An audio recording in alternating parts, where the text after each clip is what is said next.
Hello ସାଙ୍ଗମାନେ, ଆମେ picnic ପାଇଁ ରେଡ଼ି ହେଇଥିଲୁ। ଫିଜି ବାପା ନେଇ ଆମକୁ କମ୍ପ୍ୟୁଟର ଛାଡ଼ି ଆସିବେ ବୋଲି ବାହାରି ଯାଇଥିଲେ। ଆମେ କମ୍ପ୍ୟୁଟରରେ ବି ପହଞ୍ଚିଗଲୁ। କମ୍ପ୍ୟୁଟର ପହଞ୍ଚିଗଲା, ସବୁ ପିଲା ଠିଆ ହେଇଗଲାନ୍ତି, କିନ୍ତୁ ଆମର କିନ୍ତୁ ଦେଖା ଦର୍ଶନ ହିଁ ନଥିଲା। ତାପରେ ସାର୍ଙ୍କୁ ମୁଣ୍ଡିଆ ମାରି ଆମ ସାଙ୍ଗ ପିଲା ଯୋଉ ଥିଲେ ଟିକେ ହାଇ ହାଲୋ କରି ଆମେ ବାହାରିଥିଲୁ ଆମ ବସ୍କୁ। ବସ୍ରେ ସମସ୍ତେ ଗଲେ, ମୁଁ କ୍ୟାମେରା ଧରିଥିଲି। ତାପରେ ମୁଁ ଗଲି, ମୋ ପଛରେ ଆସି ପୁଣି ପଛରେ କ୍ୟାମେରା ଧରିଲେ। ଆଉ ଇଏ ହେଲା ଲିକି, ମୁଁ, ଫିଜି, ସୋନାଲି। ତାପରେ ଏସବୁ ଅନନ୍ୟା ଲିଖି ଡ୍ୟାନ୍ସ କଲି। ମାନେ ବସ୍ରେ ଜାଣିଛି ମାନେ ଗଲାନ୍ତି କି ନାହିଁ ନାଚ ଗୀତ ଆରମ୍ଭ ହେଇଗଲାଣି। ମାନେ ଏତେ ନାଚ କହିଲେ ନ ସରେ। ମାନେ ବରଯାତ୍ରୀ ଠାରୁ ବି ହୀନ ଡ୍ୟାନ୍ସ। ସେପଟେ ଦିଦି ଗୋଟେ ପୁରା ରାଗି ପୁରା ଫାୟାର ହେଇକି ଅଛନ୍ତି ଆଙ୍କ ଉପରେ। କି ନାଚ ଛାଡ଼, ସେମାନେ ସେ ନାଚର ମାନେ ଆଗ ପଛ ମାନେ ଠିକ୍ ବି ନାହିଁ। ଆଉ ଯେଉଁ ଅନନ୍ୟା ଚଷମା ମାରି କି ନାଚ, କ'ଣ କହିବା ଆଉ। ମାନେ ଅଧେ ପିଲା ଭିଡ଼ିଓ କରିବାରେ ବ୍ୟସ୍ତ, ଅଧେ ପିଲା ନାଚିବାରେ ବ୍ୟସ୍ତ, ଅଧେ ପିଲା ପୁରା ରାଗିକି ପୁରା ଅନେଇଲି ପୁରା। କାହାକୁ ବି କିଛି କହିବନି। ମୋର କ'ଣ ଅଛି, ମୁଁ ବି ସେଇ ଭିଡ଼ିଓ କରିବା ଲାଗି ପଡ଼ିଲି। ଯଦି ମୁଁ ନାଚିବି ତାହେଲେ ଭିଡ଼ିଓ କରିବ କି? ତେଣୁ ସମସ୍ତେ ନାଚିଲେ, ମୁଁ ତାଙ୍କର ଭିଡ଼ିଓ କରିଦେଲି। ବୋଲି ମୁଁ ଭିଡ଼ିଓ କଲେ ମୋ ୟୁଟ୍ୟୁବରେ ପୋଷ୍ଟ କରିବି ବୋଲି। ମାନେ ମୁଁ ସମସ୍ତଙ୍କୁ ଟିକେ ଟିକେ କ୍ଲିପ୍ ନେବି ନା ସମସ୍ତଙ୍କର, ସେଥିପାଇଁ। ଆଉ ମୋତେ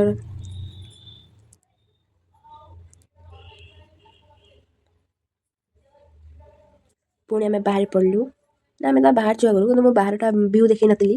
ଏଇ ଦେଖନ୍ତୁ, ଆମେ ପୁଣି ବସ୍ରେ ବସି ବାହାରିଲୁ ବ୍ରହ୍ମପୁର। ଆଉ ଇଏ ଯେଉଁ ସେ ଜାଗା ଏରିଆର ଯେଉଁ ପାଣି, ଭଗବାନ, ସେ କୁମ୍ଭୀର ରହୁନଥାଏ ବୋଲି ମାନେ ନାହିଁ। ଯେଉଁ ପୋଚରା ପାଣି, ଆଉ ଅନ୍ଧାରରେ ତ ଆମ ଦୁଇ ଜଣ ମୁହଁ ଦେଖାଯାଉନଥିଲା। ତମେ ଫାଷ୍ଟ ଲାଇଟ୍ ପକାଇ ଆମ ମୁହଁ ଦେଖେଇଲୁ। ଇଏ ହେଲା ଆମ ବ୍ରସ୍ରେ ଆମେ ପେଷ୍ଟ ଲଗାଇ ଗଲୁ ଦାନ୍ତ ଘଷିବାକୁ। ଦାନ୍ତ ଘଷି ସାରି ଆମେ ଗଲୁ ସେ ପୋଚରା ପାଣିରେ ଗାଧୋଇବା ପାଇଁ। ଯେଉଁ ଥଣ୍ଡା ଲାଗୁଥାଏ, ମାନେ ଘରେ ଗରମ ପାଣି ହେଲେ ମାନେ ଗାଧୁଆ ହେବନି, କିନ୍ତୁ ସେଠି ଗଲାବେଳକୁ ସାଙ୍ଗ ପିଲା ଅଛନ୍ତି ବୋଲି ନ ଗାଧୋଇଲେ ଲାଜ ଲାଗିବ। ସମସ୍ତେ ଗାଧେଇଲୁ, କିନ୍ତୁ ଗାଧୋଇକି ବାହାରିଲୁ ମା ସିଦ୍ଧ ଭୈରବୀ ମନ୍ଦିରକୁ। ତ କେତେ ବାଟ ଗଲା ପରେ ଆମେ ପହଞ୍ଚିଗଲୁ ସିଦ୍ଧ ଭୈରବୀ ପାଖରେ। ମୋ ସାଙ୍ଗମାନେ ସବୁ ହାଏ କରିଦେଲେ। ଆଉ ଇଏ ହେଲା ମା ସିଦ୍ଧ ଭୈରବୀଙ୍କ ମନ୍ଦିର। ଏଇ ସେପଟେ ଆମର ସବୁ ସାର୍ ଟିକେଟ୍ କରୁଛନ୍ତି ଆମେ ଯିବୁ ବୋଲି। ତ ସବୁ ଫୁଲ ଲାଗିଛି ଏଠି, ମାନେ ବଗିଚା ଟାଇପ୍ର ବହୁତ ସୁନ୍ଦର ହେଇଥିଲା ସେଠି। ଏଇ ଦେଖନ୍ତୁ। ଆଉ ମୁଁ ଏତେ ପଛରେ ମୋତେ ଭିଡ଼ିଓ କରିବାକୁ ହିଁ ଦେଉନାହାନ୍ତି, ସମସ୍ତେ ଆଗରେ ମାଡ଼ି ଚାଲିଛନ୍ତି। ମୁଁ ସିନା ଆଗରେ ଗଲେ ଭଲ ଭିଡ଼ିଓ କରିବି, ଆଉ ସମସ୍ତଙ୍କର ମୁଣ୍ଡ ଦେଖାଯାଉଛି ମୋ ଭିଡ଼ିଓରେ। ମୁଁ ଏଇ ଚାରିଆଡ଼େ ଭିଡ଼ିଓ କରୁଛି, ସମସ୍ତେ ଆସି ମୋ କ୍ୟାମେରା ଆଗରେ ହଲ ହଲ ହେଉଛନ୍ତି। ତାପରେ ମା ସିଦ୍ଧ ଭୈରବୀଙ୍କ ମନ୍ଦିର ବୁଲି ସାରିବା ପରେ ଆମେ ଏବେ ବାହାରିଲୁ ଗୋପାଳପୁର ସି ବିଚ୍କୁ ବୁଲିବା ପାଇଁ। କି ବାଟ ଆଉ ତ କିଛି ଭିଡ଼ିଓ କରିପାରିଲିନି, କିନ୍ତୁ ସେ ବାଟରେ ଭିଡ଼ିଓ କରିଥିଲି। ଆଉ ଇଏ ଏତେ ବଡ଼ ହନୁମାନ ମୂର୍ତ୍ତି ମାନେ କହିଲି ନ ସରେ। ଆମ କୋଣାର୍କ ଏରିଆରେ ତ ନାହିଁ, କହିବି କାହାକୁ। ହଉ, ତାପରେ ଲାଷ୍ଟକୁ ଆମେ ପହଞ୍ଚିଗଲୁ ଗୋପାଳପୁର ସି ବିଚ୍ ପାଖରେ। ୟାଠୁ ଆମେ ନୋଳିଆ ସାହିଲେ କେତେ ଭଲ, ମାନେ ସବୁ କେମିତି ପଡ଼ିଛି ଗୁଣ ବାଉଁଶ ଇଏ ସିଏ ଢିଙ୍କି ବଗ, ମାନେ ଦୋକାନ ଖୋଲା ହେଇଛି କିନ୍ତୁ ଦୋକାନରେ କେହି ଗୋଟେ ଲୋକ ନାହାନ୍ତି। କିନ୍ତୁ ଗାଡ଼ି ମାନେ ଗୋପାଳ ବିଚ୍କୁ ବୁଲିବା ପାଇଁ 400 ଟଙ୍କା ଟିକେଟ୍ ନେଲେ। ମାନେ ଦେଖିଲା ବେଳକୁ କିଛି ନାହିଁ। ୟାଠୁ ଆମେ ଚନ୍ଦ୍ରଭାଗା ପାଣି ହେଲେ କେତେ ଭଲ, ଏରିଆ ବି ବହୁତ ଭଲ। ଆଉ ଇଏ କେମିତିଆ କେଜାଣି ସେଠି ଥିଲା ଘାସ ଟାଇପ୍ର, ମୁଁ ତାର ଭିଡ଼ିଓ କରିଦେଇଥିଲି। ଆଉ ସେଠି କ'ଣ କିଛି ୟୁନିକ୍ ଜିନିଷ ନଥିଲା, ସେଇ ସି ବିଚ୍ ଗୋପାଳପୁର ସେ ଗୋଟେ କ'ଣ ଥିଲା, ନହେଲେ ଆଉ ସେମିତି କିଛି ବି ନାହିଁ। ତ ସେଠି ଗଲେ ହେରି ସବୁ ପିଲା ଫଟୋ ଉଠାଇବା ପାଇଁ, ମୁଁ ପାଣି ପାଖକୁ ଗଲି ଭିଡ଼ିଓ କରିବା ପାଇଁ। ତ ସେଠି ସବୁ ଭିଡ଼ିଓ କଲି, ମୋ ସାଙ୍ଗ ପିଲା ବି ଥିଲେ, ଫଟୋ କେତେଟା ଉଠେଇଲୁ। ଫଟୋ ଉଠେଇ ସାରିକିରି ଦେଖୁଥିଲି ଚାରିଆଡ଼ ଭିୟୁଟା କେମିତି ଆସୁଛି କ'ଣ। ମୋ କ୍ୟାମେରା ତ ପୁରା ମାନେ ଖଟିଆ ନ କଲେ ସରେ। ପୁଣି ପପକର୍ଣ୍ଣ ଆରମ୍ଭ ହୋଇଯାଇଥିଲା ଆମର ବସ୍। ମାନେ ପପକର୍ଣ୍ଣ ଖାଇ ଆମେ ବାହାରି ପଡ଼ିଥିଲୁ ମା ତାରାତାରିଣୀ ମନ୍ଦିର।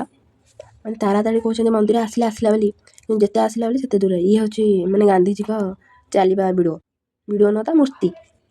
ଇଏ ମାନେ ଏତେ ବଡ଼ ବିଷ୍ଣୁ ମୂର୍ତ୍ତି, ମାନେ ସବୁ ସେପଟେ ବଡ଼ ବଡ଼ ମୂର୍ତ୍ତି, ଏ ନର୍ମାଲରେ ତ ପୂଜନ୍ତି ନା ନାହିଁ ମୁଁ କହିପାରିବିନି।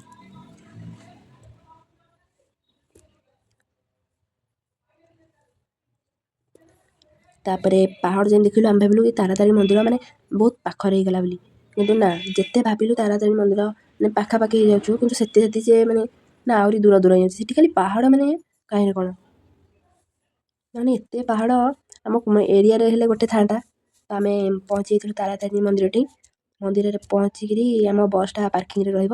ତ ଆମେ ସବୁ ଯିବୁ ମନ୍ଦିର ଭିତରକୁ। ମନ୍ଦିର ଭିତରକୁ ପହଞ୍ଚିଲୁ। ଆଉ ମୁଁ ଜଣକୁ ଦେଇଥିଲି କ୍ୟାମେରା ଧରିବାକୁ, କେଉଁ ଭିଡ଼ିଓରେ ଗୋଟେ ମୁଁ ଆସୁନି, ଖାଲି ସମସ୍ତେ ଆସନ୍ତି, ମୋର ଗୋଟେ ଭିଡ଼ିଓ ବି ନାହିଁ। ତ ମୁଁ ଲାଷ୍ଟକୁ ଧରିଲି ଭିଡ଼ିଓଟା। ସମସ୍ତେ ଚାଲି ଗଲେ। ଆଉ ଇଏ ଯେମିତି ଲିକି ଯେମିତି ଚାଲୁଛି, ମାନେ ହାତୀ ପାଦ ପକେଇଲା ଭଳିଆ। ସମସ୍ତେ ଏମିତି ନର୍ମାଲ ଚାଲିବା ଚାଲନ୍ତି, କିନ୍ତୁ ଲିକି ମାନେ ଏମିତି ପାଦ ପକାଉଛି ସତେକି 2 ମିନିଟ୍ ଯାଇକି ମାନେ 999 ପାହାଚ ଚଢ଼ିଯିବ କି କ'ଣ। ଆଉ ଏଠି ମାଙ୍କଡ଼ ମାନେ ଘରେ କି ମାନେ ଦୂରରେ ଦେଖିଲେ ମାଙ୍କଡ଼ ଡର ଲାଗେ, କିନ୍ତୁ ସେଠି ମାନେ ଚାରିଆଡ଼େ ମାଙ୍କଡ଼, ମାନେ ସାଇଡ଼୍ରେ ବି ମାଙ୍କଡ଼, ମାନେ ମାନେ 2 ପାଦ ଯାଉଁ ଯାଉଁ ଗୋଟେ ମାଙ୍କଡ଼, ଇଏ ସିଏ ମାନେ ଯାହା ଭୋଗ ନେଇଥିବେ ବି ସେ ଖାଇଦେବେ। ଆଉ ପାହାଚ 999 ମାନେ କିଛି ଅଧା ପାହାଚ ଗଲା ପରେ ଇଏ ହେଲା ଭିୟୁଟା ତା'ର। ଏଇ ଦେଖନ୍ତୁ ସେଇ ମାନେ ଏଠି ଟିକେ ଅଳ୍ପ ଅଳ୍ପ ଆଉଛି, କିନ୍ତୁ ପୁରା ମନ୍ଦିର ଚଢ଼ିଗଲେ ଦେଖନ୍ତୁ ପୁରା ପାହାଚ ଯେତେ ଚଢ଼ିଗଲୁ ପୁରା ଚାରିଆଡ଼ ଭିୟୁଟା ପୁରା ଅଲଗା ପ୍ରକାର ଆସିଲା। ଖାଲି ଯଦି କୁହୁଡ଼ି ଯଦି ନ ହେଇକି ପୁରା ଖରା ହେଇଥାନ୍ତା ତ ଆହୁରି ବହୁତ ଭଲ ଦେଖାଯାଇଥାନ୍ତା। ଏଇ ସେ ସବୁ ଚାଷ କରିଛନ୍ତି, ସମସ୍ତଙ୍କ ଘର ରାସ୍ତା ମାନେ ଘାଟ ସବୁ ଦେଖାଯାଉଛି। କୁହୁଡ଼ିରେ ଟିକେ ଝାପ୍ସା ଝାପ୍ସା ଆସୁଛି, କିନ୍ତୁ ସବୁ ଭଲ ଆସିଥାନ୍ତା ଖରା ଦିନ ହେଇଥିଲେ, କିନ୍ତୁ ଶୀତ ଦିନର ବୁଲିବାର ମଜା ହିଁ ଅଲଗା। ତାପରେ ଚାରିଆଡ଼େ ଭିଡ଼ କରିସାରି ଆମେ ସେଠୁ ଧାଡ଼ିରେ ଠିଆ ହେଲୁ। ତାପରେ ମାଆଙ୍କ ଦର୍ଶନ କଲୁ। ଦର୍ଶନ କରିସାରିଲା ପରେ ଦହିବରା ଟିକେ ଆମ ପାଇଁ 5 ପ୍ଲେଟ୍ ହେଇଗଲା। ହେଇସାରିବା ପରେ ମୁଁ ଭିଡ଼ିଓଟା ଅନ୍ କରିଦେଲି। ଅନ୍ କରିସାରିଲା ପରେ ଏଇଟା ହେଉଛି ମୋ ଦହିବରା, ଏଇଟା ସୋନାଲିର, ଏଇଟା ଫିଜିର, ଆଉ ଏଇଟା ମୋଟାର। ତାପରେ ଆସିଲା ବେଳକୁ ଟିକେ ସନ୍ଧ୍ୟା ହେଇଗଲା। ପୁଣି 3 ଜଣଙ୍କର ପୁଣି ଡ୍ୟାନ୍ସ ଆରମ୍ଭ ହେଇଗଲା। ପୁଣି ଥକା ଲାଗୁଥାଇ ପୁଣି ଟିକେ ଏନର୍ଜି ଡ୍ରିଙ୍କ୍ ମାନେ ପିଇକିରି ପୁଅର ବି ଡ୍ୟାନ୍ସ କରିଥାନ୍ତି। ମାନେ ଏନର୍ଜି କଲେ ଭାଇରେ କ'ଣ। ଆଉ ଏଇ ଯେଉଁ ପାଣିଆ ଡାଲି, ଭାତ, ଜାଉ, କୋତରିଆ ଭଜା ମାନେ କହିଲେ ନ ସରେ। ଏଇଠି ତ ଆମେ 10 ମିନିଟ୍ ଯାଇଥିଲୁ ନା, ତ ଆମେ ସାଧା ଖାଇଲୁ। ତ ମାନେ ପୁଅ ପିଲା ଅଲଗା ପିଲା ସବୁ ବିରିୟାନୀ ଖାଇଲେ।